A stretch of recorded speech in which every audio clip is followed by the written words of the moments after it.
Hey, and welcome back to the Heal with Grace podcast. So, today I want to normalize something that might often actually freak you out. It's freaked me out many times, and I've gone down the rabbit hole so many times of trying to figure out like what symptom is this? What's happening in my body? Why do I always have this? And there's many people in this world, in the chronic pain and illness world, who identify as being someone that there's always something wrong. Like, there's always something wrong with me. Oh, of course I have this X, Y, and Z, or of course I got injured. Of course I got hurt. That's just me. I get sick. And I'm I'm not saying that to blame you or say, you're doing it to yourself or anything like that. I just really want to normalize that when that's been our experience in our bodies, it just becomes that. It becomes your identity.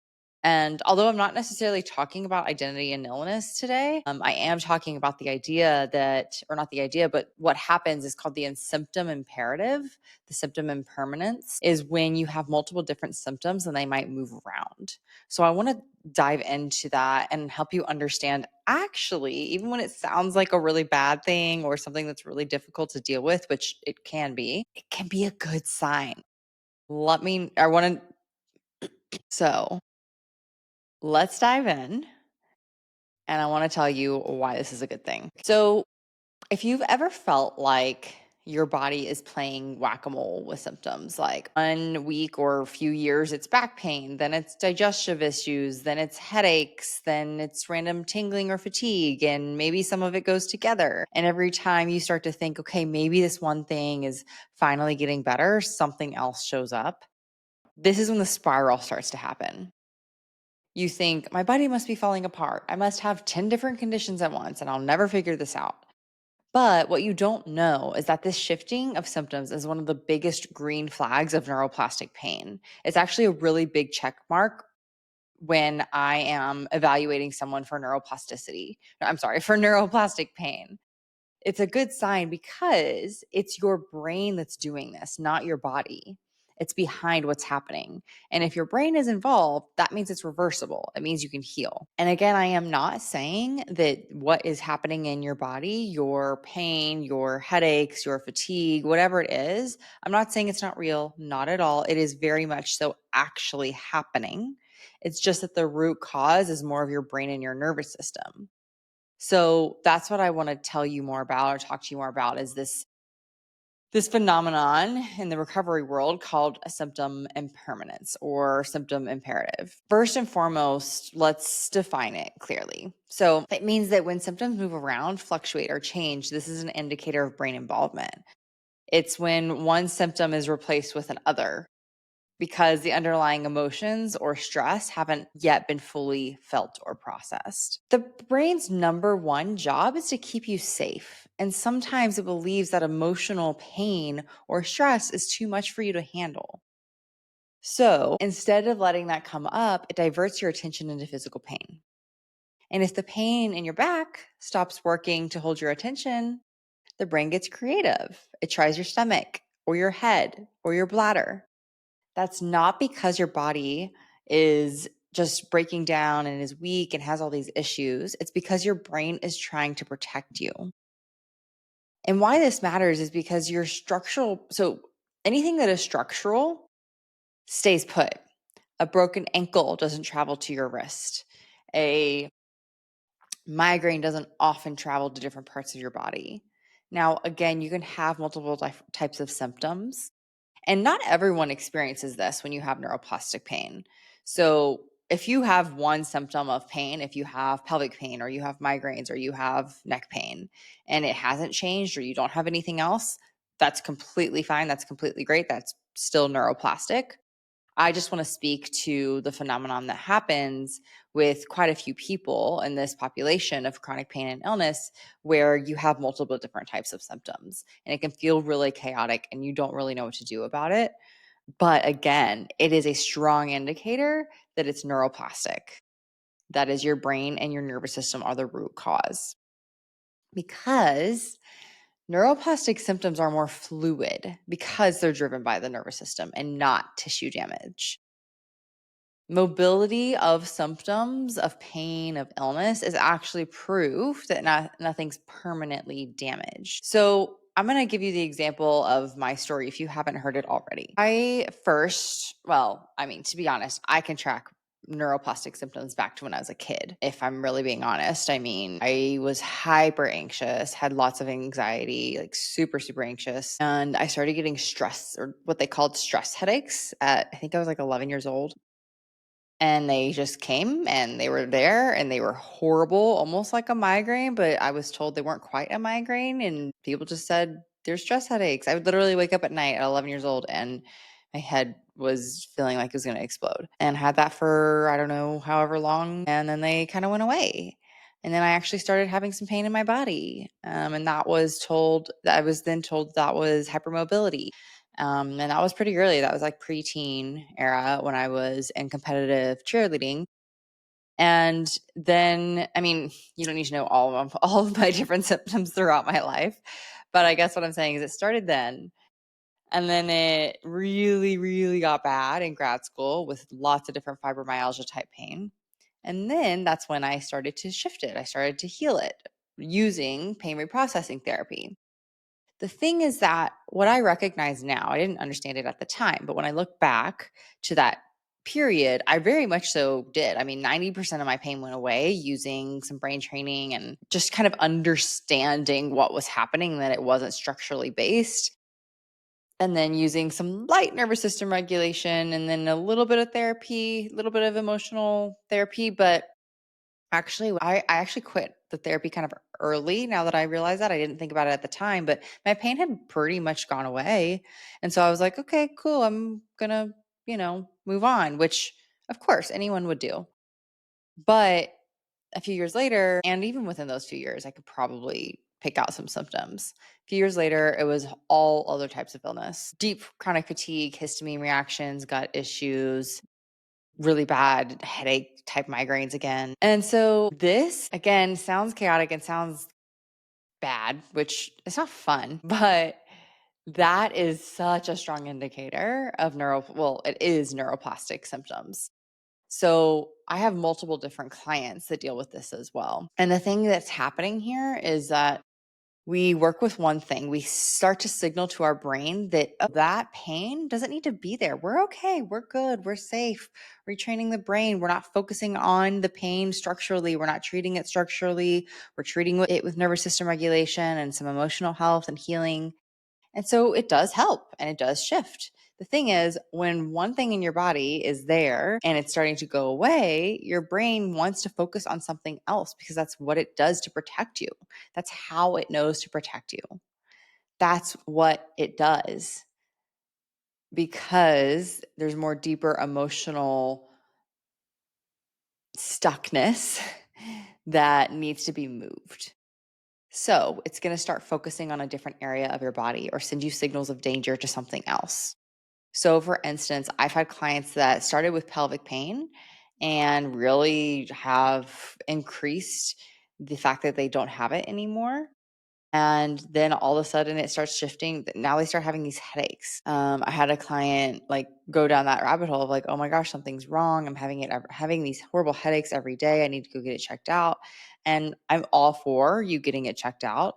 But I did have to remind her this is very, very common. You've been doing such great work and your pelvic pain has gone away. And yeah, okay, now your brain is going to send you some signals of danger to somewhere else. It's really just your brain moving the goalpost. And so once you started to see this as a brain pattern instead of a structural issue, the fear started to drop. And we dove a little bit more into her emotional and mental health, and both symptoms started to fade. Now, something that's also somewhat common is working with symptoms like anything, neck pain, migraines, pelvic pain, chronic fatigue, gut issues, food intolerances. And once we start to work with that, high anxiety comes into play. I had a client where this happened where she was like, okay, my initial symptom, my neck pain started to go away when I did all this work, but now I am so anxious. I want to highlight this because again, this is common as well. Anxiety is actually another symptom. So I'm going to go off on a little bit of a tangent here, but basically, anxiety in our society has become normal, but it's not normal. Like high anxiety to where it's really difficult to get through your day, or you do need to take some medication for it, which I am not against medication. I'm just saying that it has become so normalized in our society that it's okay to be anxious, or it's just normal, it just is what it is. That's not okay. Us basic human, as a human, we are not supposed to be highly anxious or highly depressed.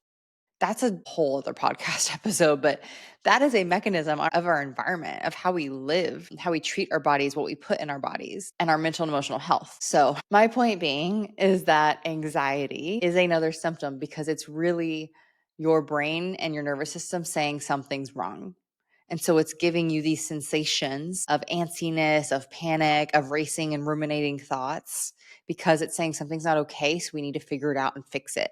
So sending you symptoms of anxiety. The exact same thing with physical symptoms. The thing sometimes with physical symptoms is anxiety actually usually is underneath them. So anxiety or fear about our symptom increases the symptom. So, for example, you start to get a twinge. Maybe you have normal, maybe you're someone that has migraines. You start to have the initial feelings like you know there's something coming on. You have that feeling in your head and your body that something's coming. And then more panic and fear start to come about because of course it's scary. It sucks. You don't want to have a migraine. And so you start to get fearful and you're trying to like reach for all the things, to help use medication, support systems, whatever you used. And that fear just increases more symptoms because the fear tells the brain, okay, this is dangerous. Okay, we need this migraine now. We're going to protect you from the danger. And so when we can decrease that fear about the symptom can decrease. But then often what's left is what created the need for danger in the first place.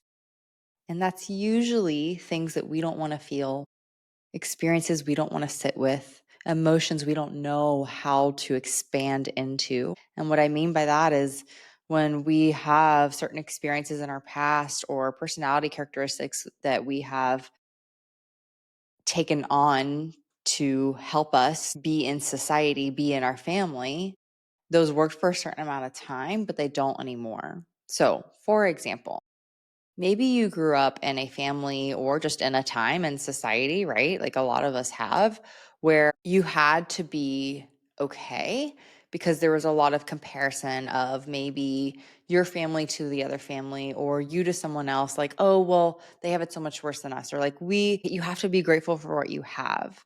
Everyone's really grateful for what we have. Like, we could be so worse off. And that's not necessarily a bad thing. We don't want to go around all day being negative about everything. Gratitude and the gratitude state of being and really being happy with what you have is wonderful. Like we need that. But if that's all the time, if we're constantly saying we have to be good, we are okay, nothing's wrong, nothing's bad, that's not realistic. That's not life.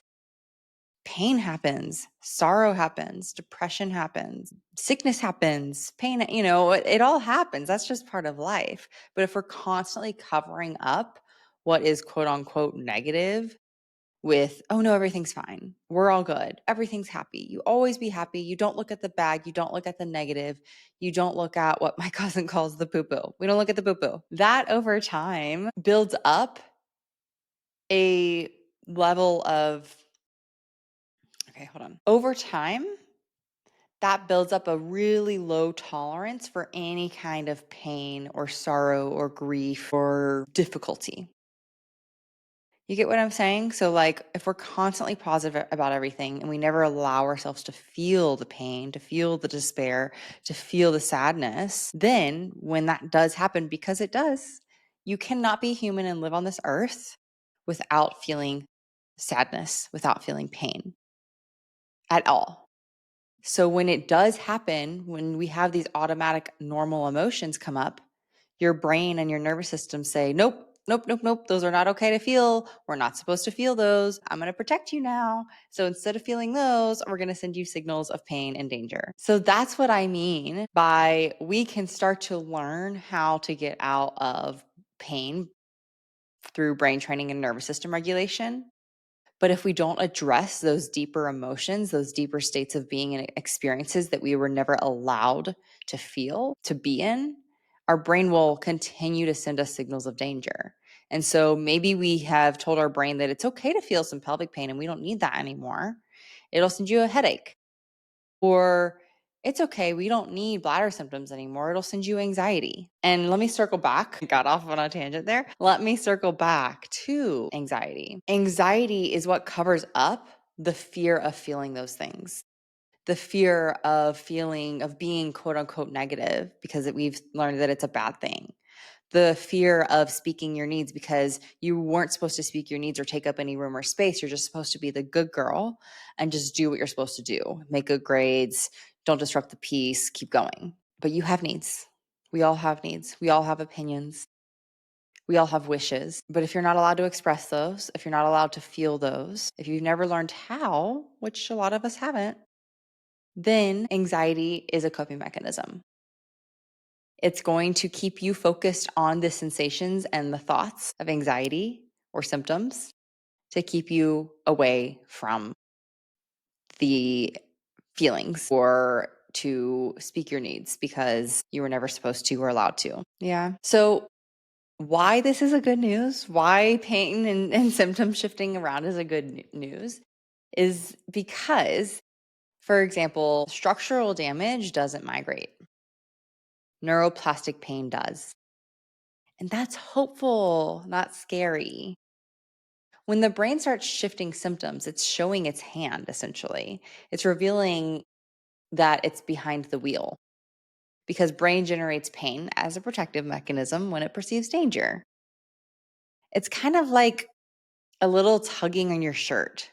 If they can't get your attention with, sorry, start that over. It's kind of like a little kid tugging on your shirt, right? If you have children or niece nephews or you've babysat before, you can probably resonate with this. If they can't get your attention with one thing, they're going to try another. That's what your brain is doing with symptoms. It can't seem to get your attention from this old symptom anymore. So it's going to get another one. It's going to give you another one. But the good news is that you don't actually have to give it the attention it's demanding.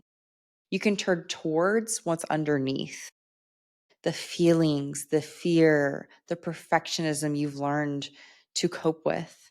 And that's where healing happens. So, how do you work with the symptom imperative? First, literally just understanding it. This podcast is a great one. Nicole Sachs talks about this as well as a symptom imperative. Any work, PRT, pain reprocessing therapy, we talk about this all the time.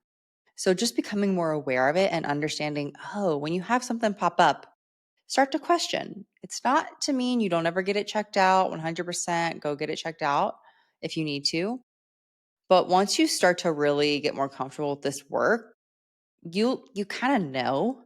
Most of the time I know, but it took me years. It took me years of having multiple different symptoms to finally recognize like I know what this is. This is just my brain again. It's just my brain. So that's what you do number 2 is you label it. This is the symptom imperative. This is neuroplastic. I'm not going to get fearful of it. I'm going to keep doing my work, keep doing my emotional work, keep doing my nervous system skills because I'm not going to give it so much attention. It doesn't need it. It's just my brain trying to give me some signals of danger or trying to protect me, right? Then I might shift into curiosity. What might my brain be trying to protect me from right now? What feelings am I not giving space for? What's going on in my life? Where have I dismissed my needs or not spoken up when I needed to or not felt feelings that came up? Start to notice where shame and fear might be collapsing you. And what I mean by that is shame and fear happen so subtly sometimes or not so subtly, right? A lot of times when we need to feel something or have an experience that we're continuing the same patterns of maybe perfectionism or not speaking up starts to happen, there's some kind of shame or fear or guilt associated with it. So see if you can start to notice that. Try softening a little bit, breathing deeper, opening your chest, notice your body postures. Just slow down a little bit so that you can listen. Self-compassion is also going to be your best friend. As always, right? We love self-compassion. Remind yourself that this is not your fault. This is automatic. Your body is not broken. Your body is okay, is safe, and there's nothing to fear because you know how to work with it. Safety signals. Continue to send your body, your brain, your nervous system so many signs of safety. Smile, laugh, journal, connect with someone. Gently affirm to yourself, I am safe. My body is okay. My body is peaceful. My nervous system is stable, over and over and over again, and start to really visualize this state of being as safety. Maybe you say, like, thank you, brain. I see what you're doing. I don't need this symptom to feel safe anymore. I'm safe here in this moment. So let's recap for a minute. The symptom impermanence, or the symptom imperative, same thing, is proof of neuroplastic pain, not structural damage, which is really great news. You don't have to go spend more money on doctors or tests, unless you truly need to and want to, all for that. But I would suggest getting it from a doctor who understands this work. And then movement with symptoms equals a brain that is involved, right? It's a brain response. And this is the best news because the brain is rewritable. So the next time your symptoms shift, instead of panicking, I want you to see it as a signpost. Your brain is showing up. Your brain is showing you that healing is possible. Because if your brain created it, your brain can uncreate it too. And if you want to understand more of how to do this and when this shows up, because it does, it shows up for honestly quite a few people, not everybody, but a large majority, I would say. I really invite you to go deeper. Be involved in a community where you can be reminded of this over and over and over again. Because when we're in isolation, when we're with ourselves and we're not learning about this work, we're not in it all the time, it can be hard to recognize when these symptoms shift and not go straight into fear mode. So if you feel like you need more support, that's exactly what my clients and students are doing inside the Mind Body Healing Method. We get to go deep into working with the symptom imperative and actually rewire these patterns so that you can stop chasing fear every single time something new pops up and really learn how to get out of this response. So, if you are curious, the link in the show notes below will guide you to the Mind Body Healing Method. And if you have any questions about it at all, please DM me and we will figure that out. All right, everyone, keep doing the good work, and I will see you next time.